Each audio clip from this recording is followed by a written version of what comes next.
This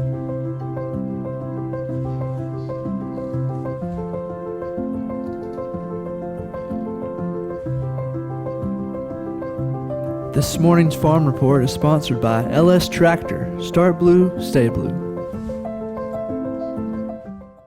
This year, make LS Tractor your all-season workhorse. From spring applications using LS tillers, box blades, rotary cutters, and grapples, to winter applications utilizing LS snow blowers, blades, and brooms. With this lineup, there's no job you can't do with LS tractors and implements.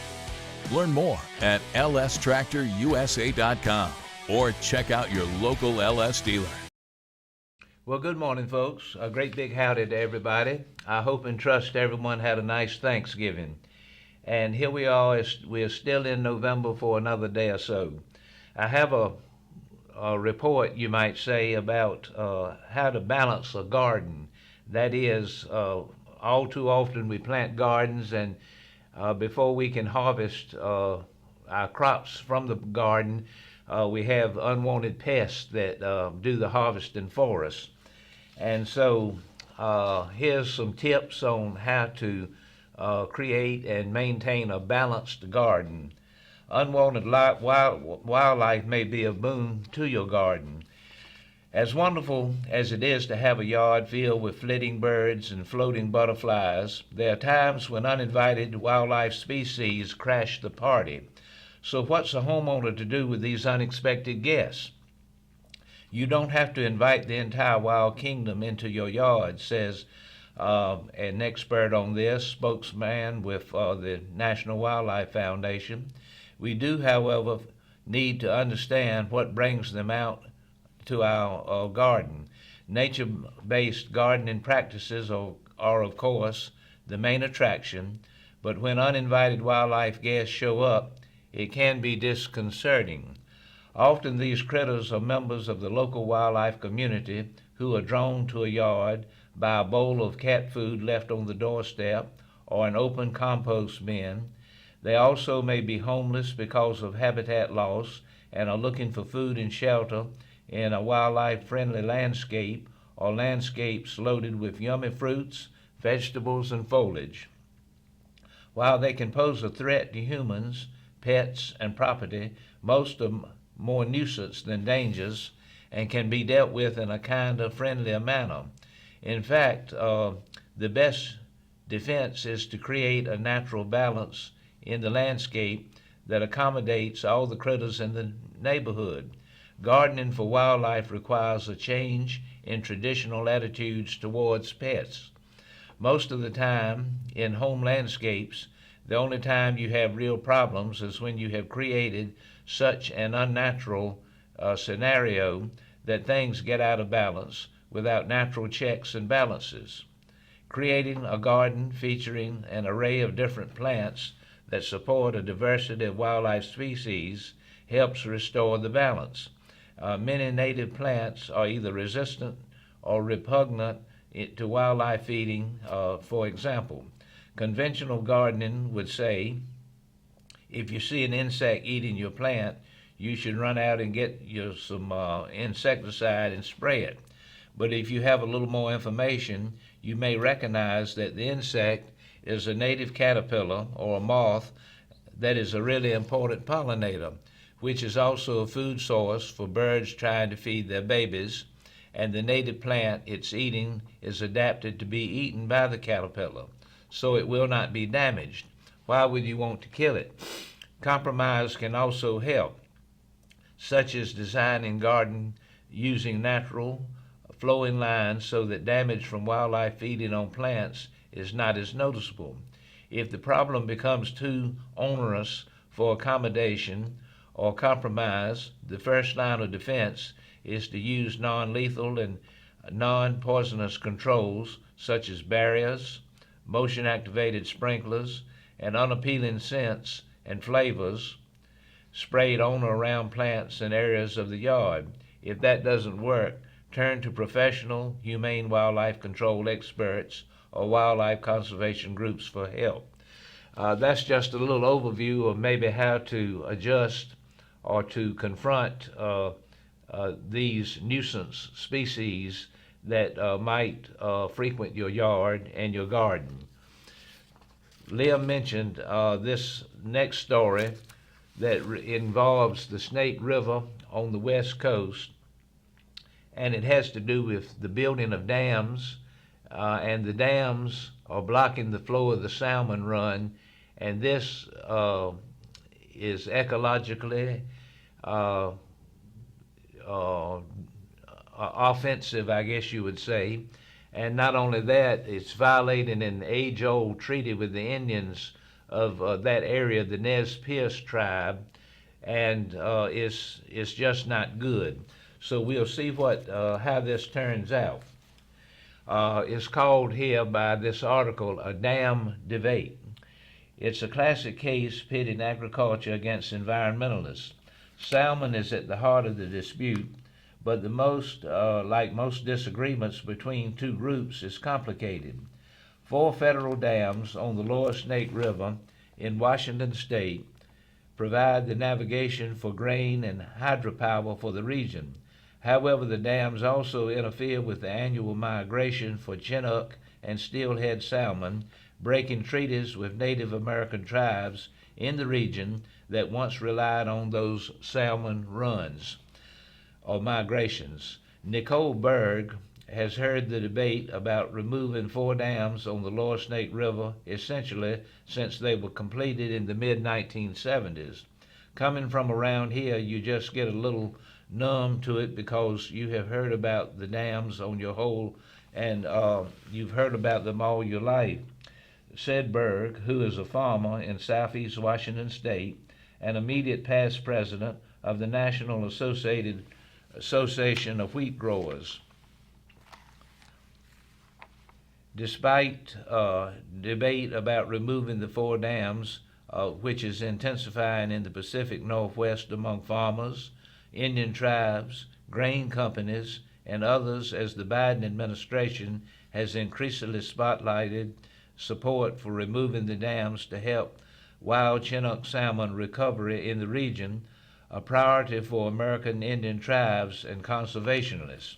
The lower Snake River locks and dams, and the locks are pinpointed as follows: Ice Harbor, Lower Monumental, Little Goose, and Lower Monumental have been in place for more than 50 years and led to the development of grain elevators along the river that rely on the dams for steady navigation.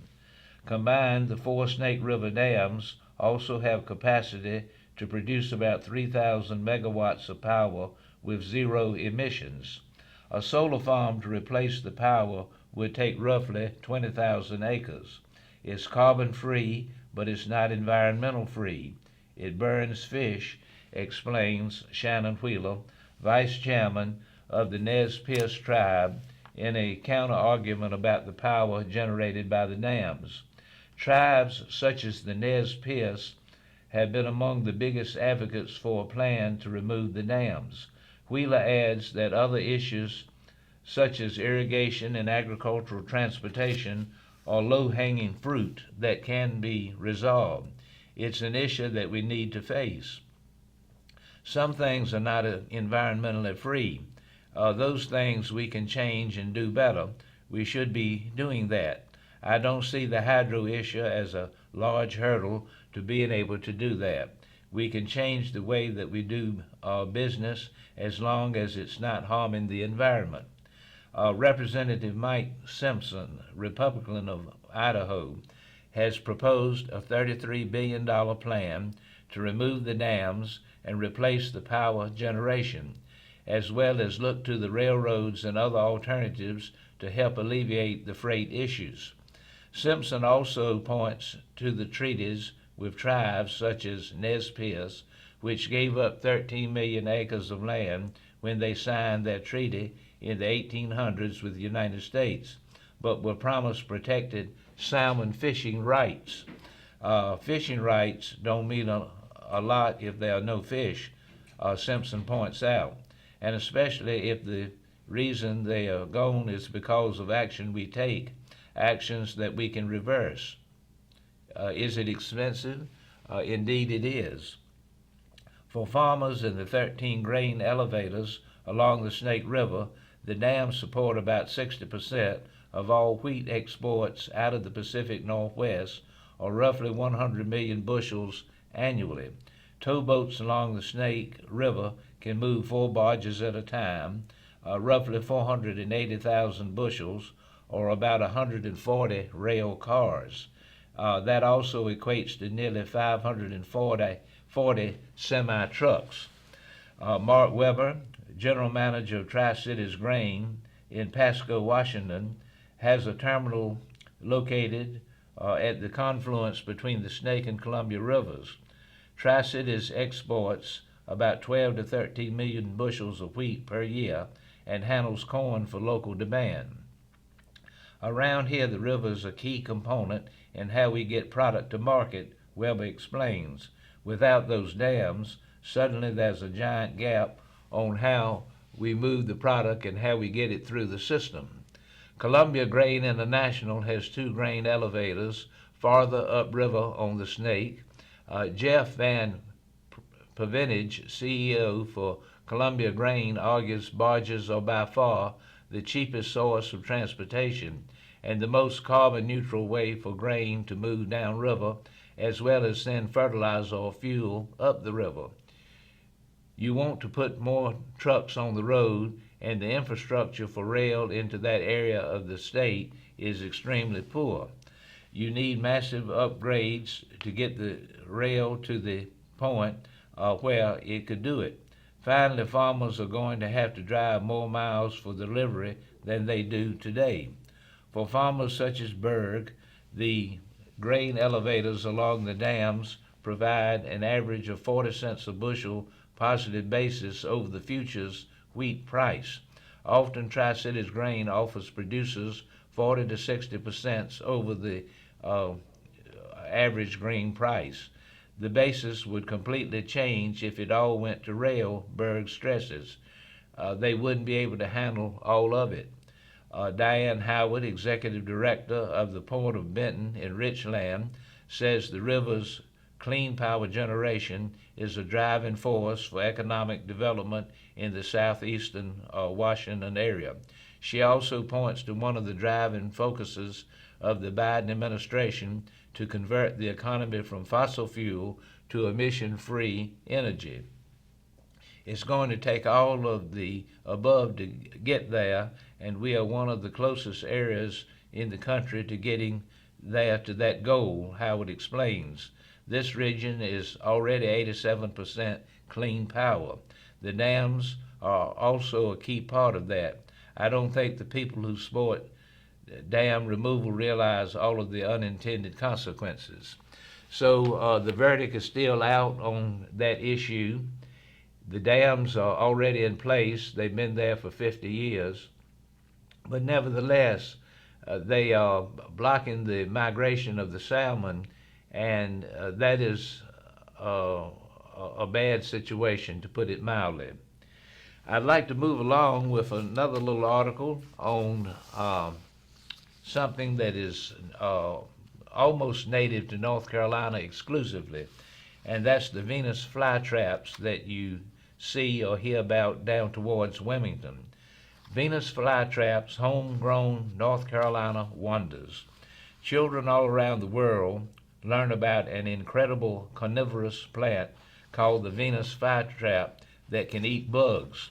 It seems almost magical to kids that a plant can feed itself in that way. It is one of the most famous and popular carnivorous plants in the world, and for good reason. The Venus flytrap is a truly unique plant with a fascinating way of life. What kids don't always learn, even here in North Carolina, is the native range of the Venus flytrap is limited to the wetlands of southeast North Carolina and northeast South Carolina, a total area of just about 100 square miles on the entire planet. In North Carolina, its range extends from Wilmington only to around Fort Liberty. The Venus flytrap is a natural gem of North Carolina and the Department of Agriculture and Consumer Services Plant Industry Division and its plant conservation program work hard to make sure this exceptional plant has a bright future. 2 preserves in the Wilmington area, Boiling Spring Lakes Plant Conservation Program Preserve and Hog Branch Lake Reserve, help sustain the native populations of Venus flytraps. The Plant Conservation Program in plant industry, we own and manage nature preserves across the state for the benefit of rare plants and their habitat. As far as we know, we protect and support the flytrap populations. Fire is a really big management tool.